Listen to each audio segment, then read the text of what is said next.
In terrible times, what are we dealing with here? It's actually an attack on the culture of UK.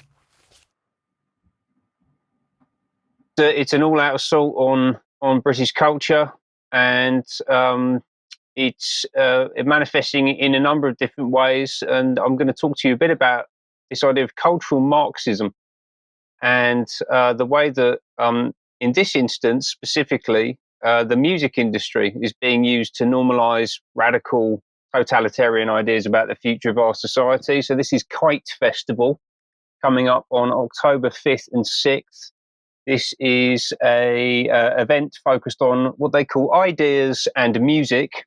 And as I've been sitting here thinking about talking to you about this, I've realized that a kite is quite an interesting term, because when you send a kite up into the air, everyone looks at the kite and they don't look at what's going on around them on the ground. And I think that's probably what's happening here.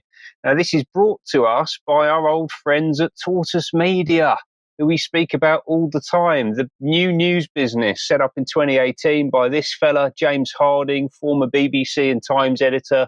You can see him here at Gold's House in Davos, standing in front of a tapestry depicting human children being sacrificed to Satan. I also believe that the tortoise name is a reference to the mascot of the Fabian Society, the secret society that Keir Starmer is a member of, that we spoke about earlier, that are working to implement a single global communist state. That's not confirmed, by the way. That's just an inference that I've made, but I think that it probably does stack up, not least given what I'm going to talk you through now. This is being delivered in partnership with Abbey Road Studios. So it's one of the most famous recording studios in the world. It's where the Beatles recorded the majority of their work between 1962 and 1970. And there is a picture you can see here taken on the zebra crossing outside of Abbey Road for the Abbey Road album released in 1969. And Abbey Road is right at the heart of the British cultural establishment. It's often used by the BBC for live broadcasts and recordings, and it's now owned by Universal Music Group, whose chief executive, Lucian Grainge, was awfully afflicted by the COVID back in 2020. He actually almost died, you know. Awful news.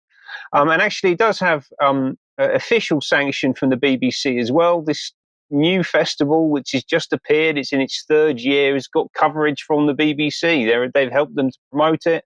Obviously, James Harding is pulling the strings behind the scenes. And who have they got up on stage to represent the ideas? So, you know, the music agenda, the cultural agenda. We've got a whole bunch of major label recording artists, and they are there to bring people into the conversation and to expose them to ideas from people like Richard Curtis, the filmmaker. He made Notting Hill, Love Actually. He's married to Emma Freud, and he's also a United Nations SDG advocate, and he sits on the leadership group of Gold's House. So he's one of the main people globally pushing the Sustainable Development Goals. We've also got Charlie Booker. Some really big names, yeah. Charlie Booker, probably one of the most prominent journalists and screenwriters in the UK, has been for about 10, 15 years now. Guardian, BBC, Channel 4, and Netflix, where his Black Mirror series has been one of the breakout hits of the past decade, painting an extraordinarily dystopian view of the future of humanity, I should add. Who else have we got there? David Olusoga. He is a professor at Manchester University, but he's also a trustee of Black Equity Organisation, who I've spoken about previously. They are there to promote equity for what they call Black people. And they say that equity goes further than equality, and it requires, they don't say this, I'm saying it, it requires a totalitarian regime to implement. If you want equal outcomes, which is one of the goals of communism, then you have to do that. The only way to do that is through totalitarian governance. That's what he's promoting. That's what is on the agenda at the KITE Festival. Just a couple more for you. Dex Hunter Torrick. This is an astonishing gentleman who I have, there we go. It's moved now. Thank you. Head of Global Communications and Marketing at DeepMind, the pioneer of artificial intelligence, which is owned by Google, very closely linked to Tony Blair. Tony Blair described Demis Hassabis, one of the founders of DeepMind, as our Demis. You know, so this is very much in that stable. And from May 2020 until March 2023, Dex Hunter-Torek was the VP of Global Communications and Public Engagement at the Oversight Board of Facebook. So one of the top censors in the world, through COVID and through the subsequent period of time that we've all been living through. And then finally, Grace Blakeley, who is a journalist, a media commentator. She works with Novara Media. She's been on the BBC, on Question Time, on Good Morning Britain, Piers Morgan, MTV News. She's a writer. She's written this book, Everything That You Know About Capitalism Is Wrong. And she's a diehard communist. She's going to be featuring at this event. That's pretty much, just pulled up 4 or 5 different examples of these types of individuals who are going to be speaking. And I might actually forward this on to Grace Blakeley because she doesn't like capitalism, but someone really should tell her that Tortoise Media are backed by capitalism, right? It's paid for by global corporations.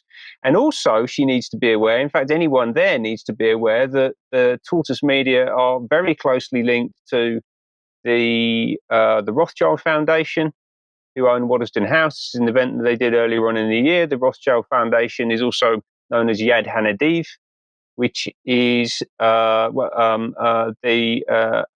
was involved in the formulation of Israel and paid for the design and build of the Israeli Supreme Court and the Knesset, which means that, I think that these buildings, the state they represent and the powers behind them appear to be directing Tortoise Media and by extension, almost certainly, the agenda and the speakers at KITE Festival coming up at Abbey Road in October. Ben, thank you very much for that. Lots of questions to be asked, and it's so important that people really pay attention to what's happening around them. There are a number of things linking together now. We could almost say the beast is emerging. But let's end on a positive note, and this was a wonderful little email sent in by Craig. He said, a dark evil has descended over the West. The genocide in Palestine continues, and he's talking about the Western governments clamping down on human rights defenders, and of course we've got censorship coming in. And what does he say should be happening? He's saying to people, be a light in the darkness, raise your voice, fight back. And that's absolutely right, and it requires all of us to do that to whatever extent we can, whether it's a lot or a little bit. It's beholden on all of us to fight what is happening around us. We will end there. I'm going to say, Diana, Ben, thank you very much for joining me. If you're a member of UK Column, stay with us. There will be UK Column Extra, and we'll delve into Ukraine and those translators, amongst other things. So join us then if you can. If not, we look forward to seeing our audience again at 1 o'clock on Wednesday. Thank you. Bye-bye.